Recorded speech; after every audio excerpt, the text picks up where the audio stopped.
Ya, langsung masuk firman Tuhan. Judul khotbah saya adalah Jesus is our greatest supporter.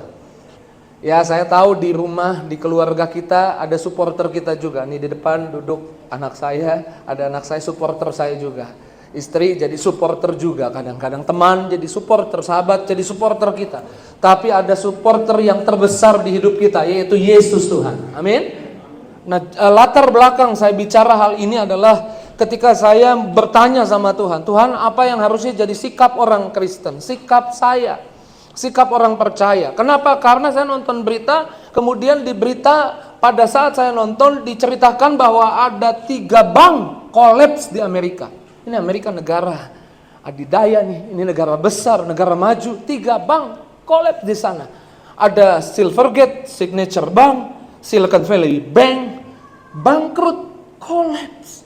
Kalau 3 bank di Amerika saja bisa kolaps, terganggu nih, enggak nih ekonomi negara-negara berkembang, negara kecil. Itu yang ada di pikiran saya. Kemudian saya beli susu di warung dekat rumah. Bukan di supermarket atau minimarket, ada warung dekat rumah. Saya biasa beli susu di situ. Susu fresh milk kecil 200 ml biasa harga 5.000. Saya beli, kemudian saya kasih uang 10.000. Kembalian 4.000. Berarti harganya 6.000. Saya tanya, Mbak, bukannya 5.000 susu ini? 6.000, Pak. Loh, kok 6.000 kemarin 5.000? Udah naik. Waduh, harga naik. Nonton di berita, harga cabai naik. Tukang bakso kebingungan, apalagi yang di Bogor suka makan pedes, ya kan? Harga cabai naik, tapi nggak mungkin naikin harga bakso. Kemudian kalau kita lihat ada baru-baru berita yang jualan pakaian bekas. Ada teman saya yang jual pakaian bekas yang diimport, yang lagi rame tuh. Dia jualan juga, dia punya pegawai 3 orang, ada yang punya pegawai 2 orang.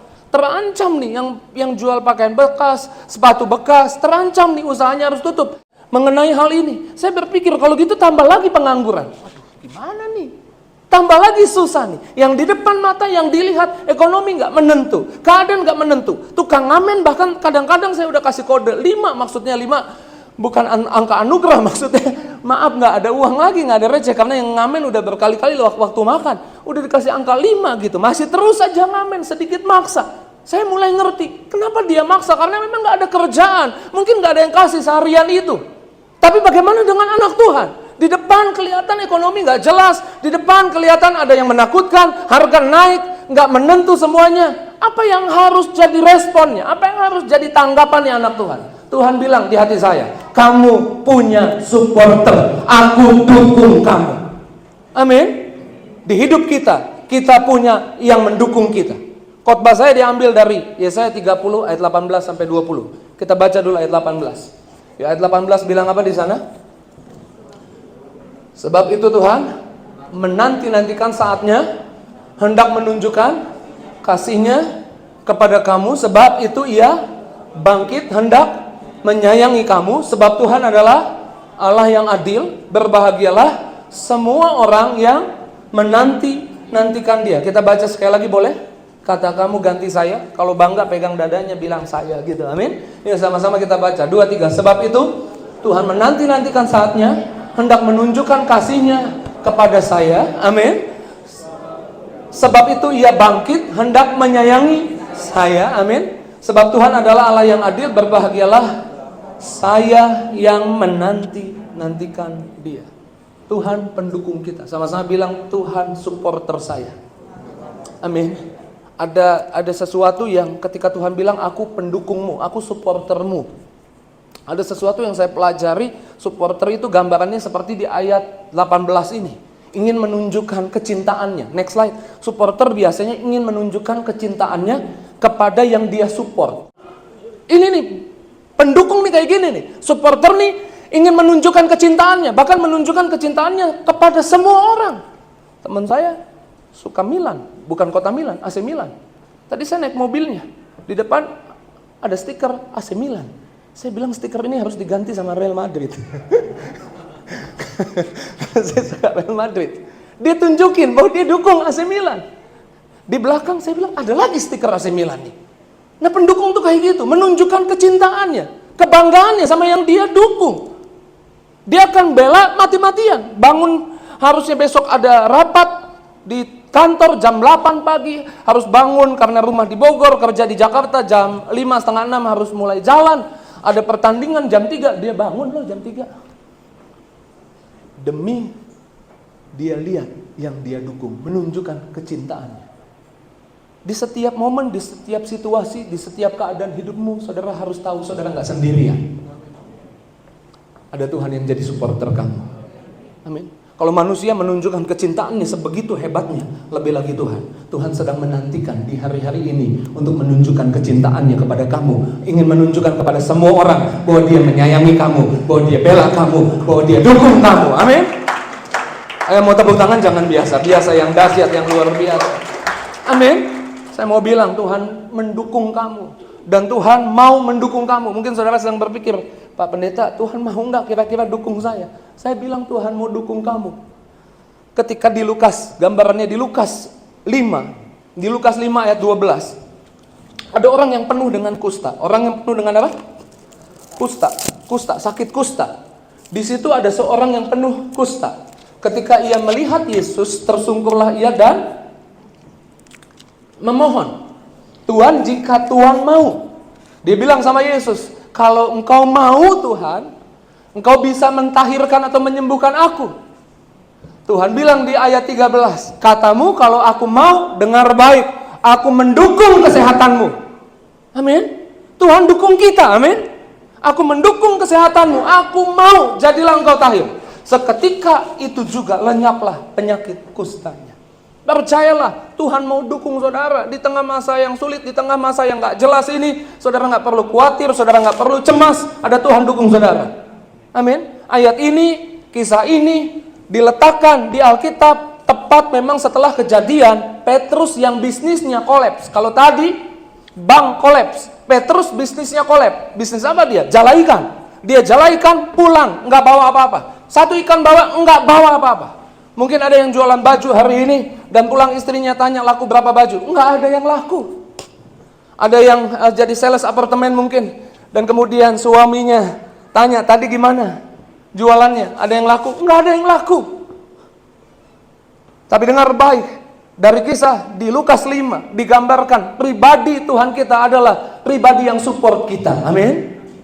Ketika Petrus enggak bawa apa-apa, Tuhan bilang, setelah Tuhan pinjam perahunya, khotbah, kemudian selesai khotbah, Tuhan bilang, Petrus, jangan nyerah kalau usaha.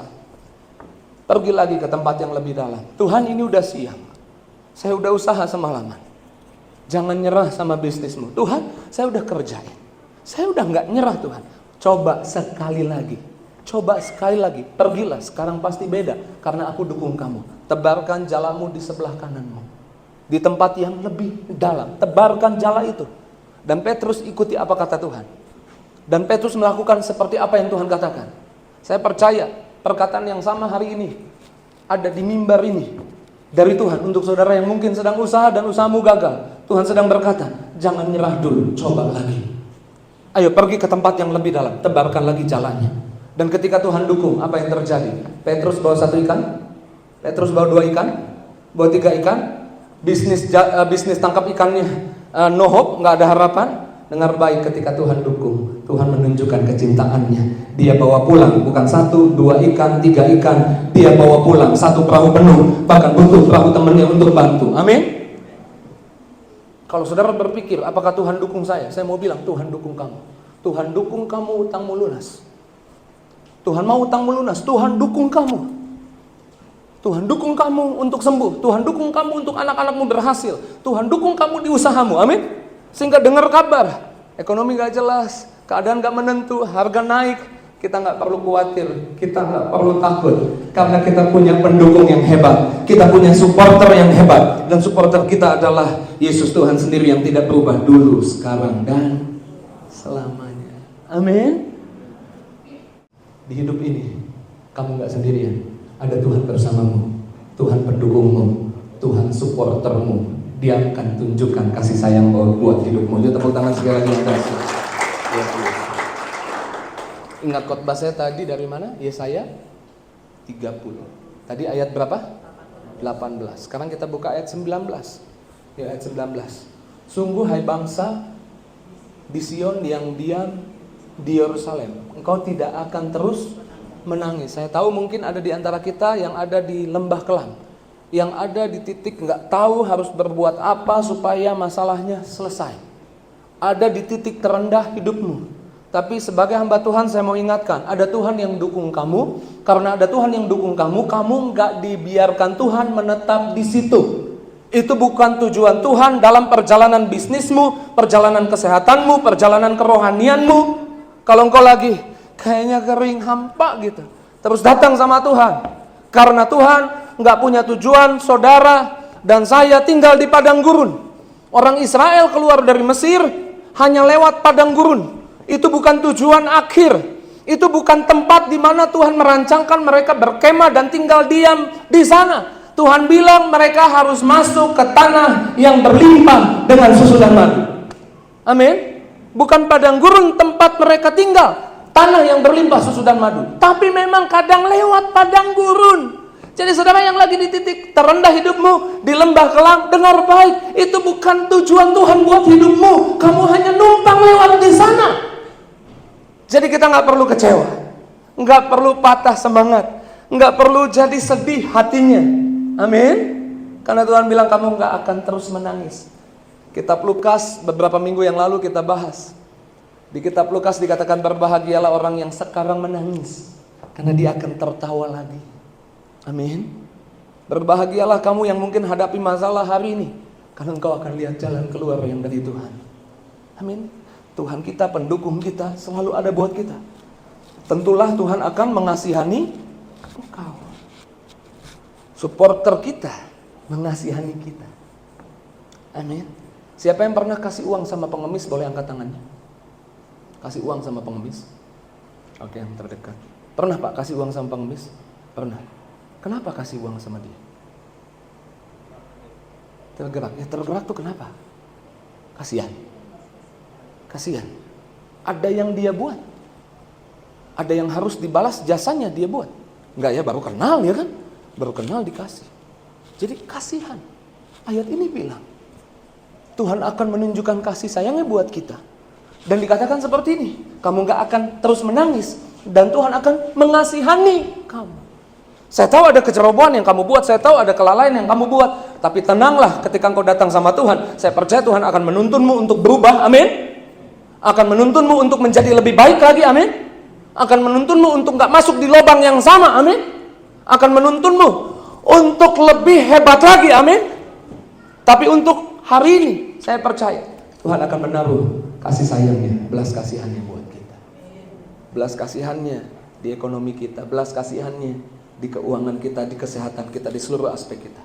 Apabila engkau berseru-seru pada saat ia mendengar teriakmu, ia akan menjawab. Sama-sama bilang, saya harus mengandalkan Tuhan, bukan hanya manusia. Amin. Saya tahu saudara punya keluarga yang baik yang dukung saudara, punya teman yang baik yang dukung saudara, punya sahabat yang baik yang dukung saudara. Tapi dengar, ada pendukung terbesar di hidupmu, yaitu Yesus Kristus, Tuhan sendiri dukung setiap kita. Ayat 20 bilang apa di sana? Jadi ayat 19, ayat 20 bilang apa? Oke, baca yang ini, gak apa-apa tadi baca. Supporter bukan hanya selalu ada bagimu, tapi juga bersedia mendengarkan dan merelakan bahunya. Menjadi sandaranmu. Tuhan selalu rela untuk jadi tempat curhat kita, tempat sandaran kita. Kemudian di ayat yang berikutnya, di ayat 20 dibilang apa di sana? Dan walaupun Tuhan memberi kamu roti dan air serba sedikit.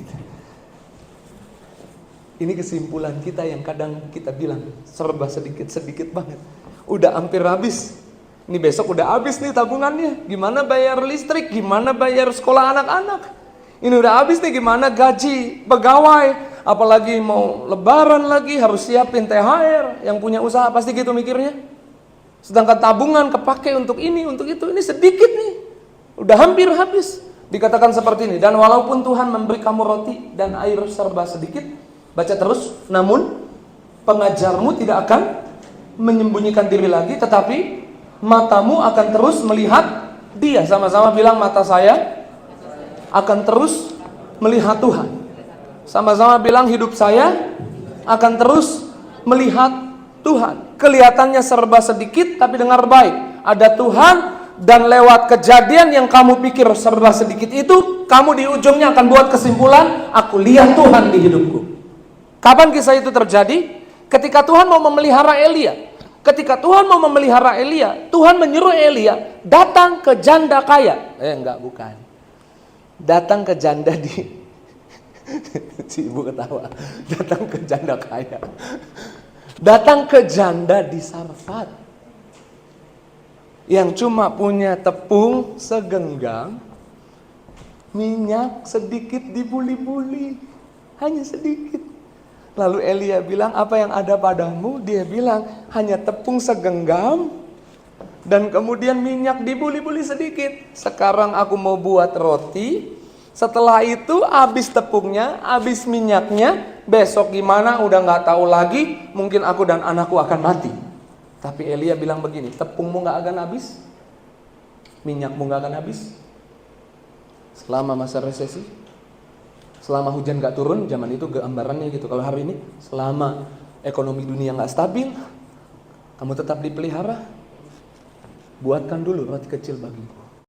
Buatkan dulu sedikit. Janda ini menaruh, percaya bahwa apa yang dikatakan hamba Tuhan berasal dari Tuhan, dia lakukan. Dan ketika dia lakukan, apa yang terjadi? Next slide, janda di Sarfat. Di ayat 15, saya terus ayat 16 di sini. Ayat 15-nya dikatakan untuk beberapa waktu lamanya janda itu dan anaknya dipelihara. Beberapa waktu yang dimaksud adalah selama masa nggak ada hujan. Gambarannya di situ adalah 3 tahun setengah. 3 tahun setengah dipelihara, nggak kelaparan. Kemudian di ayat 16 dibilang karena tepung di tempayan dikatakan apa? Tidak habis, dan minyak dalam buli-buli tidak berkurang seperti yang difirmankan Tuhan.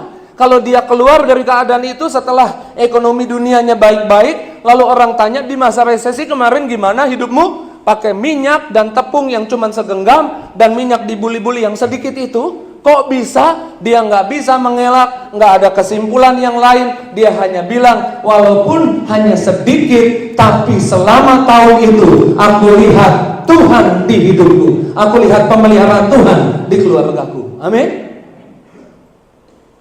Saya percaya, sekalipun di depan kita nggak tahu seperti apa, sekalipun dunia resesi, saya menaruh iman buat saudara yang sering datang ke gereja, dengar firman Tuhan, dan menjadi percaya, nggak jadi takut. Saudara nggak bisa kelaparan. Walau yang di tanganmu sedikit, selama ada Tuhan, nggak akan habis. Walau sedikit dan gak habis itu menyebabkan kita buat kesimpulan di jalan hidup saya, di keuangan saya, di cara saya memberkati anak-anak saya. Mata saya melihat Tuhan. Saya doa hal ini terjadi di hidupmu. Tepuk tangan yang dahsyat dan luar biasa buat Yesus. Kalau bahasa romantisnya dibilang begini, sejumput cinta yang tulus. Kadang-kadang kita pikir di lembah kelam, Tuhan gak sayang. Enggak, Tuhan sayang. Kasih sayangnya sedikit, kelihatannya sedikit, tapi gak habis-habis mengalirkan kehangatan sepanjang waktu. Amin. Sok romantis pendetanya. Haleluya. Yuk ayat 21 yang terakhir. Yuk sama-sama kita baca ayat 21, bilang apa di sana? Dan telingamu, apa katanya? Akan mendengar perkataan ini dari mana? Dari depan atau dari belakang? Dari belakang. Inilah jalan, dikasih tahu jalannya, berjalanlah mengikutinya. Ikutin apa? Suara yang didengar, ke kanan atau ke kiri. Amin. Artinya apa? Supportermu mau di tengah masa yang gak menentu, engkau gak mengandalkan apa yang kamu lihat, tapi mengandalkan apa yang kamu dengar. Artinya datang terus ke gereja untuk dengar apa yang Tuhan bicara tentang hidup kita, untuk dengar apa yang harus kita lakukan di masa-masa ini. Datanglah ke gereja, amin. Dengar firman Tuhan. Karena waktu kita andalkan apa yang kita lihat, bisa menimbulkan ketakutan. Tapi Tuhan gak mau kita mengandalkan apa yang kita lihat saja. Walaupun itu kayaknya aman, baik-baik, berhasil, tapi Tuhan mau saudara mengandalkan apa yang kau dengar. Amin. Paham sampai di sini? Kalau saudara pernah difitnah orang di tempat kerja, kemudian orang yang fitnah saudara hari ini, beberapa tahun yang lalu dia fitnah, sehingga saudara gak dapat promosi. Hari ini orang yang fitnah itu sekarang dia kena masalah, dan saudara tahu betul borok-boroknya, kesalahannya, kecurangan yang dia buat. Lalu saudara mau kasih tahu semua orang, kasih tahu orang di kantormu, pimpinanmu, bahwa dia pernah lakukan ini, pernah lakukan itu. Dan kayaknya aman-aman saja kalau saudara ngomong itu, justru saudara buat jadi terang benderang semuanya. Tapi kalau suara di telingamu bilang kitab Amsal, jangan mengumbar kesalahan orang lain dan biarlah Tuhan yang bertindak. Jangan mengumbar kesalahan orang itu, karena Tuhan punya berkat buat hidupmu. Amin. Amin. Satu kali orang Israel diserang orang Filistin. Ketika orang Israel diserang orang Filistin, Daud memimpin pengusiran orang Filistin itu, dan Daud berhasil memukul kalah orang Filistin. Ketika berhasil memukul kalah orang Filistin datang lagi. Waktu dia datang lagi, saya percaya Daud tergoda menggunakan apa yang dia lihat. Kemarin dia lihat orang Filistin dikalahkan. Hari ini dia harus serang lagi supaya mundur lagi tuh orang Filistin. Pasti godaannya kayak gitu. Tapi saya suka, Daud nggak seperti itu. Daud nggak mengandalkan apa yang dia lihat. Kemarin dia pada udah lihat kemenangan. Kemarin dia lihat caranya, taktiknya. Melakukan penyerangan balik kepada orang Filistin. Itu berhasil mengusir orang Filistin. Tapi sekarang waktu datang lagi, dia nggak mengandalkan apa yang dia lihat sebelumnya. Tapi dia mengandalkan apa yang dia dengar. Di 2 Samuel, next slide. Supporter membisikkan cara untuk menang. Nah, salah satu cara supporter yang biasanya di pinggir lapangan, saya ingat waktu SMA itu main basket dan dekat banget sama lapangan. Ketika tim basket yang saya dukung itu main, saya ada di pinggir lapangan, saya lihat ada celah temennya bisa masukin karena kosong, saya bisikin, oper ke sana, oper, supaya boleh menang. Tuhanmu di perjalanan pertandingan kehidupan ini akan membisikkan perkataan-perkataan atau tips yang memberi kemenangan di hidupmu. Amin. Oke, 2 Samuel, next slide. 2 Samuel 5 ayat 22 sampai 25. Pemain musik boleh siap-siap. Dikatakan apa di sana? Ketika orang Filistin maju sekali lagi memencar di lembah Refaim, ayat 23, maka bertanyalah Daud kepada Tuhan dan ia menjawab, janganlah maju. Lah, kemarin maju diusir Tuhan. Tapi sekarang kata Tuhan, jangan maju. Dan dia dengarkan perkataan Tuhan, tetapi buatlah gerakan lingkaran sampai ke belakang mereka, sehingga engkau dapat menyerang mereka dari jurusan pohon-pohon kertau. Buat gerakan melingkar. Jadi udah dikepung di tengah, kata Tuhan. Dan ketika udah dikepung, udah masuk dalam jebakan, Tuhan mau Daud gak mengandalkan apa yang dia lihat, tapi Daud mengandalkan apa yang dia dengar. Ayat 24, Tuhan bilang begini, jangan nyerang dulu sampai engkau dengar di atas pohon kertau ada derap langkah. Sampai kau dengar itu. Jadi Tuhan mau, bahkan kelihatannya udah real, udah tinggal diserang aja. Tuhan mau Daud bukan mengandalkan apa yang dia lihat, tapi mengandalkan apa yang dia dengar. Hari ini jangan andalkan apa yang kau lihat, tapi andalkan apa yang kau dengar. Dengar janji Tuhan, dengar perkataan Tuhan, dengar firman Tuhan, dengar tuntunannya. Amin. Dan kemudian ketika Daud mendengar, baru Daud menyerang. Ketika Daud melakukan seperti itu, maka dikatakan apa di sana?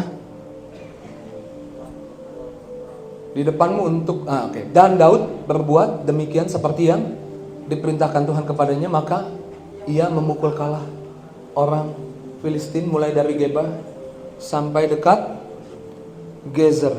Kesimpulannya, Tuhan mau saudara dan saya menang dalam pertandingan kehidupan ini. Amin. Terserah ringnya seperti apa. Tapi tugas saya sebagai hamba Tuhan, ingatkan saudara bahwa Tuhan dukung saudara, bahwa Tuhan ada di pihakmu. Kamu gak sendirian hadapi utang-utangmu, ada Tuhan bersamamu. Kamu gak sendirian hadapi atau tinggal di dunia ini, ada Tuhan yang dukung hidupmu. Amin. Kamu gak pernah sendirian. Jangan merasa sendirian. Tuhan supportermu. Kalau supporter di dunia aja bela mati-matian sama pribadi atau sama tim, sama klub yang dia dukung, apalagi Tuhan. Bahkan dia sudah belamu, sudah buktikan sampai mati di atas kayu salib, menyerahkan nyawanya, menyerahkan tubuhnya, darahnya demi bela saudara. Dia perjuangkan supaya saudara selama hidup di bumi tidak dibawa kutuk, tapi dibawa berkat. Jadi sekalipun ekonomi dunia terkutuk, sekalipun ekonomi dunia gonjang-ganjing, sekalipun keadaan kelihatannya terkutuk, saudara dan saya nggak akan pernah lagi hidup di bawah kutuk. Karena Yesus sudah memperjuangkannya di atas kayu salib, dan oleh darahnya kita telah ditebus. Amin. Tepuk tangan sekali lagi yang dahsyat, yang luar biasa. Sehingga semenakutkan apapun yang kita lihat, ini yang Tuhan mau, bahwa kita ingat bahwa Tuhan supporter kita, Tuhan membela kita, sehingga kita bisa berkata, tak ada lembah kelam yang tak ku lewati tanpa hadir.